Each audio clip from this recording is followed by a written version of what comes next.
Bismillahirrahmanirrahim. Bugün benim için çok anlamlı ve değerli bir gün.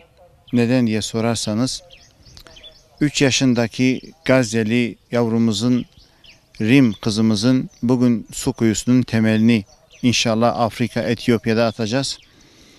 O ruhumun ruhu dediği Halit Nebha amcama da buradan sevgi, saygı, selamlarımı, hürmetlerimi gönderiyorum kendisine. Onun acısını acım gibi hissediyorum. Biz de burada onların acılarını hissediyoruz içimizde. Gücümüz buna yetiyor. Bugün onun adını yaşatmak, burada Afrika, Etiyopya'da onun temelini atmak.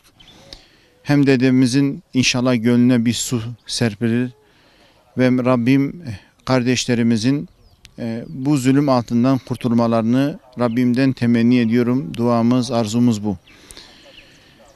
Gerçekten kelimeler kifayetsiz kalıyor bu duruma, bu manzaraya karşı. Bizim en azından yapabileceğimiz ne varsa Allah katında onu yapmaya gayret ediyoruz. Ne Gazze'yi ne de Rim'i unutmama adına burada yaşatacağız inşallah ve daha nice coğrafyalarda bu mazlumları, bu kardeşlerimizin isimlerini zikredeceğiz. Allah-u Teala mübarek eylesin. Allah şehadetlerini kabul eylesin. Oradaki kardeşlerimize de Rabbim kurtuluş nasip eylesin. Allah-u Teala İslam ümmetine birlik, beraberlik, kardeşlik nasip eylesin. Bismillahirrahmanirrahim. Allahu Ekber. Allahu Ekber. Allahu Ekber. Allahu Ekber. İlahe illallah. La ilahe illallah. Muhammedun Resulullah. Muhammedun Resulullah. Allahu Ekber. Allahu Ekber. Allahu Ekber. Muhammed rehber. Muhammed rehber.